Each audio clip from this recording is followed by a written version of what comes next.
స్తోత్రం నాయన, ప్రార్థన చేసుకుందాం. స్తోత్రం నాయన, పరిశుద్ధుడైన మా ప్రభువా, మా రక్షక, నీకు వందనములు స్తోత్రములు నాయన. అన్ని జనాంగము నుంచి నన్ను రక్షింప చేసుకున్నావు ప్రభువా. ఏ రీతిగా నాయన నీ సన్నిధానికి వచ్చి ఉన్నానో, ఏ రీతిగా నీలో అభివృద్ధిపరచబడి ఉన్నానో అది సాచుకుని చెప్పుచుండగా నా ప్రభువా, ఎవరెవరైతే వింటున్నారో ప్రభువా, వినగల హృదయం గ్రహించగల మనసును దయచేయండి. ఈ సాక్ష్యాన్ని బట్టి ప్రభువా, అనేక హృదయాలు మార్చబడే కృపను కూడా మీరు దయచేసి మహిం పొందుకోమని యేసు నామములో వేడుకుంటున్న పరమ తండ్రి, ఆమె. దేవుడి నామనకు స్తోత్రం. నేనైతే మరి దేవంగుల కుటుంబంలోంచి ప్రభువుని నమ్ముకున్నాను. ప్రభువుని ఎలా నమ్ముకున్నానంటే, నా పెద్ద బాబుకి మెదడు వాపు వచ్చింది. మెదడు వాపు వచ్చినప్పుడు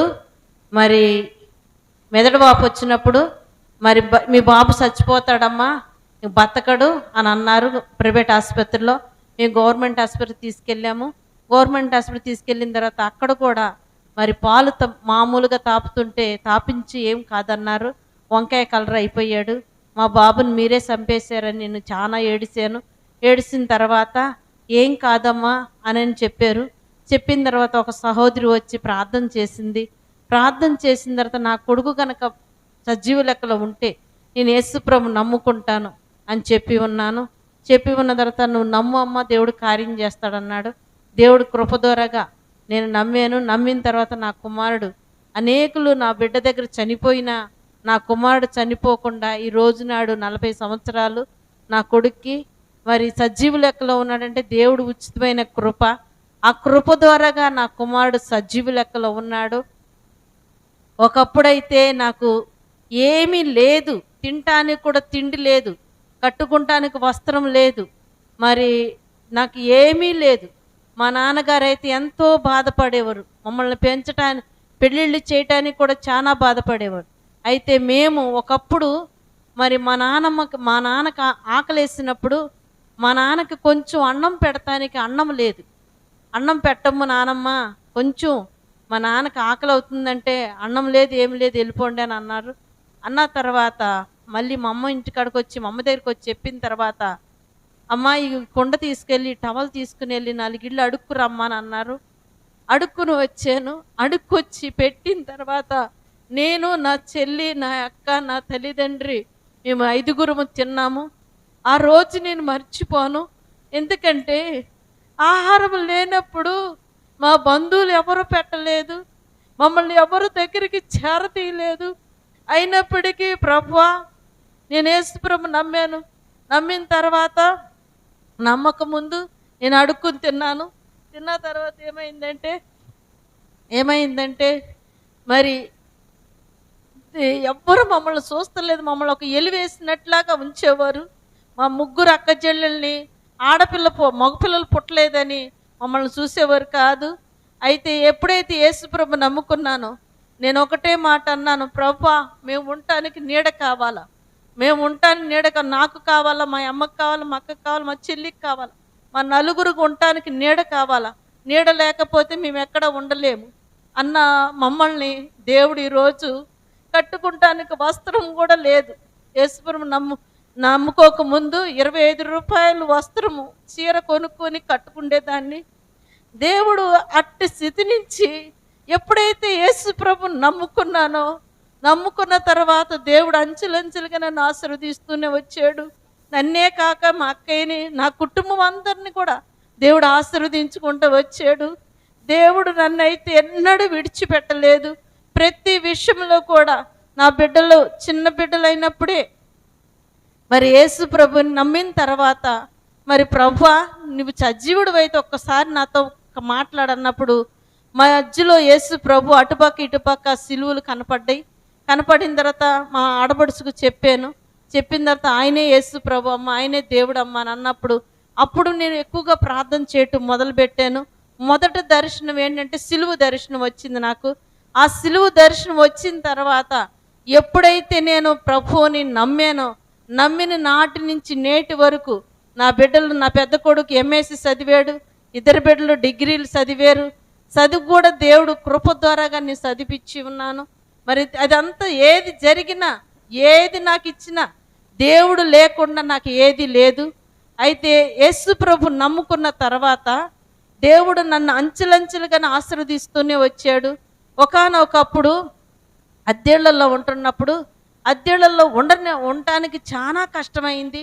దీపం బుడ్డి ఆర్పుకుని అన్నం తినమన్నారు. అన్నం తినమని అన్నప్పుడు ప్రభువా చెట్టు కింద నీడయ్యి వీళ్ళ దగ్గర నేను ఉండలేను కిరాయిలలో అని చెప్పినప్పుడు మరి దేవుడు కృప ద్వారాగా 4,000 రూపాయలు నా దగ్గర ఉండయి. ఆ 4,000 రూపాయలు తీసుకుని 40 గజాల స్థలం తీసుకున్నాము. ఇప్పుడు మా గాయత్రీస్లో స్థలం ఉంది, ఆ స్థలంలో 40 గజాలు తీసుకున్నాం. మళ్ళీ ఇంకొక 40 గజాలు 10,000 రూపాయలు పెట్టుకున్నాం. ఎందుకు చెప్తున్నానంటే దేవుడు పేద స్థితి నుంచి ఏమీ లేని, తినటానికి తిండి లేదు, కట్టుకోవడానికి వస్త్రం లేని దాన్ని నన్ను దేవుడు ఎంతగా ఆశీర్వదించాడో చెప్తున్నాను. ఎందు నిమిత్తం అంటే దేవుడు మరి గుడిసి ప్రభు అన్నాను, గుడిసి ఇచ్చాడు. ప్రభు మరి గుడిసి కారిపోతుంది, మరి రేకులిల్లు అయ్యా అంటే రేకులిల్లు ఇచ్చాడు. దేవుడి నామన స్తోత్రం. 85లో నేను 83లో కొన్నాను ఆ స్థలాన్ని. 85లో గుడిసేసుకొని ఉన్నాను. 87లో దేవుడు నాతో మాట్లాడాడు, అమ్మా ఈ ఇల్లు నాకు ఇచ్చేసే అన్నాడు. అన్నప్పుడు ప్రభు మాట్లాడుతున్నప్పుడు నా భర్తతో మాట్లాడు ప్రభు, నాతో మాట్లాడితే నేనేమి ఇవ్వగలుగుతాను, నాదేమున్నది అని అన్నాను. అన్నప్పటికీ కూడా దేవుడు నాతోటే మాట్లాడి నాకు ఇస్తావా ఇవ్వా అని చాలాసార్లు మాట్లాడాడు. ఇంకా నేను ప్రభుకి సరెండర్ అయిపోయాను. ఎప్పుడైపోయానంటే నేను ఇటు ప్రభు పని చేస్తున్నాను, ఇటు టైలర్ పని చేస్తున్నప్పుడు దేవుడు చూశాడు. చూసి ఇద్దరికి నువ్వు దాసత్వంగా ఉండొద్దమ్మా, ఎవరికి నువ్వు దాసత్వంగా ఉంటావో నీవే నిర్ణయం తీసుకోమని అన్నాడు దేవుడు స్వరం ద్వారా నాతో మాట్లాడి ఉన్నాడు. మాట్లాడినప్పుడు నేను రాత్రి 1 గంట వరకు టైలర్ పని చేసేదాన్ని. టైలర్ పని చేస్తున్నప్పుడు దేవుడు చూసి మరి ఎవరికి సరెండర్ అవుతావు నువ్వే చేసుకోమ్మా అని అన్నప్పుడు, ప్రభువా నీకు నేను సరెండర్ అవుతాను, నన్ను పోషించు, నన్ను పోషిస్తే నేను సరెండర్ అయిపోతాను అన్నప్పుడు ఓకే అని అన్నాడు దేవుడు మనిషి కనపడతలే కదా, మాటలు మాత్రం వినపడ్డాయి. వినపడ్డప్పుడు అప్పుడు నేను ఫస్ట్ సారి ప్రభువా నీకు నేను సరెండర్ అయిపోయాను, ఇగో నా ఇంట్లో నాకు బియ్యం లేవు, మరి ఏం వండాలి, ఇప్పుడు నా బిడ్డలకు ఏం పెట్టాలన్నప్పుడు అని నేను నీళ్ళకి వచ్చేటప్పటికి ఒక సహోదరి వచ్చి ప్రార్థన చేపించుకొని కానుకు 100 రూపాయలు పెట్టెళ్ళిన తర్వాత అప్పుడు అనుకున్నాను, ప్రభువా ఎవరు విడిచిపెట్టినాను, నన్ను విడవలేదయ్యా, నీవు నన్ను చూస్తున్నావు. ఈ 100 రూపాయలు తీసుకుని వెళ్ళి 5 కిలోలు బియ్యం తీసుకొచ్చాను. అప్పుడు 20 రూపాయల కేజీ బియ్యము. ఆ బియ్యం తీసుకొచ్చి ఆనాటి నుంచి నేటి వరకు కూడా దేవుడు అంచెలంచెలుగా నన్ను ఆశీర్వదిస్తూనే వచ్చి ఉన్నాడు. దేవుడు ఆశీర్వదించిన వస్తువు అంటే నాకు లేదు. సమస్తం దేవుడు నాకు ఆశీర్వదిస్తూనే ఇచ్చి ఉన్నాడు. మరి నా విషయమే కాదు, నేను మరి ప్రభువా మరి ఈ రేకులింట్లో కూడా ఉండలేకపోతాను, మరి రేకులిల్లు నీకు సమర్పించాను కదా, మరి నాకు ఉండటానికి కావాలి, నా బిడ్డలకు కావాలని అన్నప్పుడు దేవుడు కృప ద్వారాగా ఆయనకు 1 ఫ్లోర్ ఇచ్చేసాను. నా 3 కొడుకులకు 3 ఫ్లోర్లు ఇచ్చాడు దేవుడు ఇచ్చింది కాక మరి ఒకానొకప్పుడు మేము మీటింగులు పెట్టేవాళ్ళం. గద్వాలకు వచ్చి మీటింగులు పెడుతూ ఉంటున్నప్పుడు కాకిల మన మల్లకల్లు గోవిందు అయ్యగారు కారులో తీసుకొచ్చి ఈ పిల్లుగుంట అంతా నాకు చూపించిన తర్వాత మరి చూపించిన తర్వాత దేవుడు మాత్రం నువ్వు పిల్లుగుంటకి వెళ్ళు అని చెప్తున్నాడు. కానీ ప్రభువా అక్కడ ఇల్లు లేదు, స్థలం లేదు, ఎవరు లేరు నాకు తెలిసిన వాళ్ళు, నేను ఎలాగ వెళ్ళాలన్నప్పుడు నువ్వు వెళ్ళు అని అన్నాడే. కానీ వెళ్ళు అన్నప్పుడు చిన్న గ్యాస్ నూనె స్టవ్, 1 అర లీటర్ గ్యాస్ నూనె, మరి 1 అర కిలో బియ్యము, 2 జతల బట్టలు తీసుకొని పిల్లిగుంటకు వచ్చి ఉన్నాను. వచ్చిన తర్వాత కూడా నాకు బాధ అనిపించలేదు. చాలా రోజులు ఇక్కడ ఉన్న తర్వాత ఒక రోజున నాకు మరి స్థలం చర్చి చూపించాడు. దర్శనంలో చర్చి చూపించిన తర్వాత మరి నేను కట్టగలుగుతానా ప్రభు అనుకున్నాను. కానీ దేవుడికి అసాధ్యమైంది ఏముంది, దేవుడు కార్యం చేస్తాడు, నా పట్ల ఎన్నో మేళ్ళు చేస్తాడు, ఈ మేలు చేస్తాడని నేను ధీమా కలిగి ఉన్నాను. ఉన్న తర్వాత తెల్లారి పొద్దున్నే వచ్చి నీకు స్థలం కావాలమ్మా అని అన్నప్పుడు అవునయ్యా కావాలన్నాను. ఎప్పుడైతే నేను మందిరం దర్శనం చూసిన వెంటనే తెల్లారి పొద్దున్నే మరి ఆ స్థలం ఇస్తానికి ఉన్నాడు. వచ్చిన తర్వాత స్థలం చూశాను, నేను మా పాస్టర్ గారు చూసిన తర్వాత తీసుకున్నాం. ప్రభు మందిరం కొరకే కానీ నేను ఉండటానికి, నేను చేయటానికి, ఉండటానికి సంతోషించాలన్న ఆశ మాత్రం నాకు లేదు. నాకెందుకంటే మరి నువ్వు ఎందుకు ఆ ఆశ వచ్చిందంటే, నువ్వమ్మ బాప్తిసం తీసుకుంటావా అని అడిగారు నన్ను. పిలుపు అబ్రాం గారు మాధవ్ మన హైదరాబాదులో ఐదురుగూడలో ఉంటారు. అయితే ఆ పిలుపు అబ్రాం గారు ఇప్పుడు నిద్రించి ఉన్నారు. అయితే ప్రార్థన చేసినప్పుడు భూమి కంపించింది. భూమి ఎప్పుడైతే నా హృదయం కంపించి హృదయం కదిలిందో, ఆనాటి నుంచి నేటి వరకు కూడా నేను అనేక ఆత్మలు సంపాదించాలన్న ఆశే ఉన్నది. కానీ నేను డబ్బు కూర్చుకోవాలా, నేను దాచిపెట్టుకోవాలా, అది సంపాదించాలి, ఆ ఇల్లు సంపాదించి ఇల్లు సంపాదించాలన్న ఆశే నాకు ఈ లోకంలో లేదండి. అనేక ఆత్మలు సంపాదిస్తే పరలోక రాజ్యములు ఆ ఆత్మలు ఉంటాయని నేను ఆశపడుతున్నాను. దేవుడి నామమునకు స్తోత్రం.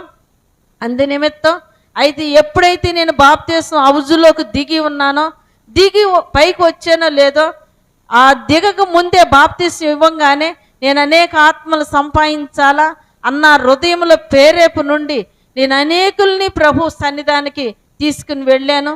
తీసుకుని వెళ్ళిన తర్వాత శారా కొరకు ఎక్కువగా ప్రార్థన చెయ్యండి, ఆమె ఇల్లు దర్శించి అనేక ఆత్మలను తీసుకొస్తుంది, ఆమె కొరకు మీరు ఎక్కువ ప్రార్థన చేయమని మా ఆత్మీయ తల్లి గారు అనేవారు, ప్రార్థన చేసేవారు. ఎందుకంటే నేను ఎక్కడ ఖాళీగా ఉండను, కొంచెం ఖాళీ దొరికితే చాలు ప్రార్థన అన్న చేసుకుంటాను, వెళ్ళి సువార్తన్న ప్రకటిస్తాను. ఎందుకంటే ప్రతి ఒక్కళ్ళకి నేను సువార్త చేయాలన్న ఆశ మాత్రం నాలో ఉండిపోయి ఉంది. ఇప్పటికి కూడా నేను సువార్త చేయాలన్న ఆశ ఉన్నది, కానీ నేను ఇంకా ఏదేదో సంపాదించాలన్న ఆశ లేదు. దేవుడు కృప ద్వారాగా మరి గాయత్రీస్లో 4 ఫ్లోర్లు ఇల్లు ఇచ్చి ఉన్నాడు. నాకే కాదు, నా ప్రభువుకి ఒక హాలు, నా బిడ్డలకి ఇల్లు. అలాగే మరి పిల్లిగుంట్లో కూడా దేవుడు నామమునకు స్తోత్రం.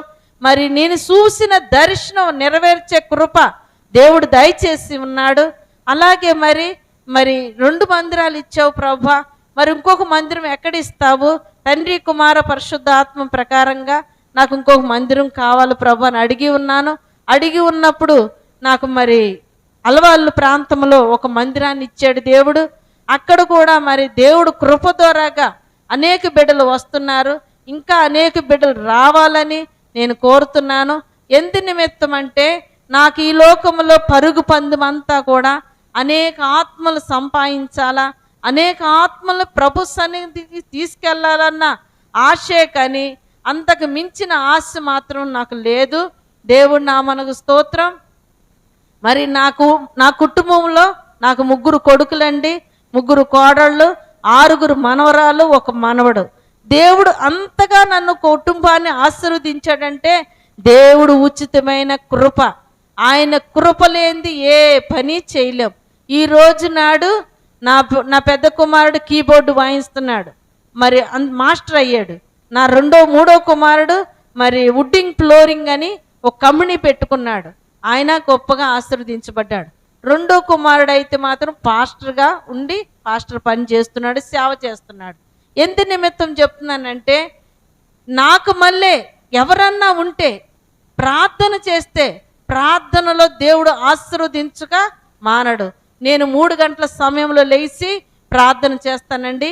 ప్రతిరోజు కూడా ఇప్పుడు కూడా 3 గంటల సమయంలోనే ప్రార్థన చేస్తున్నాను. మీరు కూడా ప్రార్థనలో ఉన్న ఫలితము, ప్రార్థనలో ఉన్న ఆశీర్వాదము, ప్రార్థనలో ఉన్న దీవెన దేంట్లోనూ లేదండి.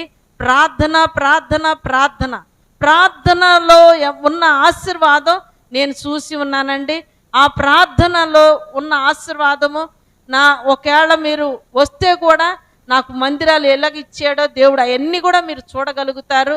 లేకపోతే వినండి, ఎప్పుడైనా సరే, ఎప్పుడైతే మీరు ప్రార్థన చేస్తారో అప్పుడు దేవుడు మీకు గొప్పగా ఆశీర్వదిస్తాడు.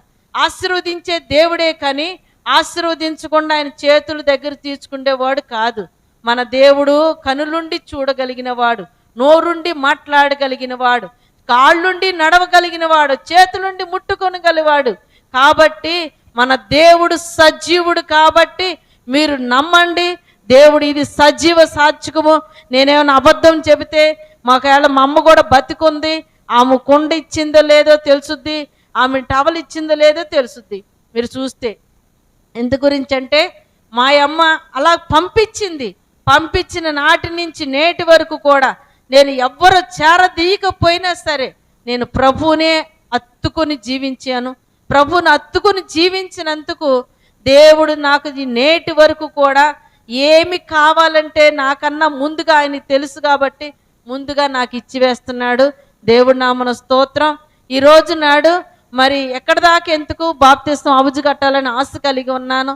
ఆశ కలిగి ఉన్నప్పుడు మరి దానికి ఇసుక లేదు. ఇసుక లేకపోతే ఒక అన్యుడిని కుమారుని వెళ్ళి అడిగితే తీసుకెళ్ళమ్మా అని అన్నాడు.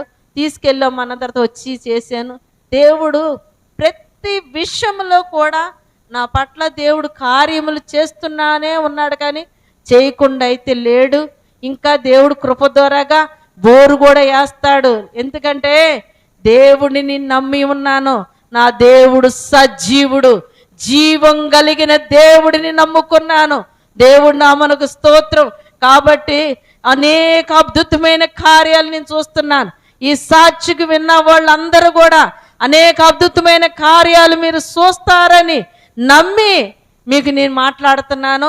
ఈ రోజున మరి నీది సజీవమైన సాక్ష్యము, ఏదో కల్పించుకుని చెప్పేది కాదు, నిజముగా చెబుతున్నాను నేను. నమ్మండి. ప్రార్థన ప్రార్థన ప్రార్థన. నేను చేసే ప్రార్థన ద్వారాగా దేవుని కృప ద్వారాగా దేవుడు నన్ను మరి ఈ రీతిగా నన్ను ఆశీర్వదించి ఉన్నాడు. నేనే కాదు, నా కుటుంబం ఆశీర్వదించబడ్డది, నా అక్కచెల్లెళ్ళు ఆశీర్వదించబడ్డారు, నా తల్లిగారి కుటుంబం కూడా ఆశీర్వదించబడింది. ఎలివేయబడిన మా కుటుంబాన్ని ఆడపిల్లలు పుట్టాడని మా నాన్నే ఎంతగానో బాధపడ్డాడు. మా నాన్న ఆడపిల్లలు అనుకున్నారేమో, నా కూతుర్లు కోటీశ్వరరావు కూతుర్లు కోటీశ్వరలాగే ఉంటారు చూడండి ఒకప్పుడు అని అన్నాడు. నిజంగానే దేవుడు మమ్మల్ని ఉన్న స్థానంలోనే పెట్టాడు, కానీ ఎవరిని కూడా అడిగే స్థానంలో పెట్టలేదు. దేవుడి మాటలు, దేవుడు నా మనకు స్తోత్రం. దేవుడి మాటలు దీవించును గాక. ఆమె.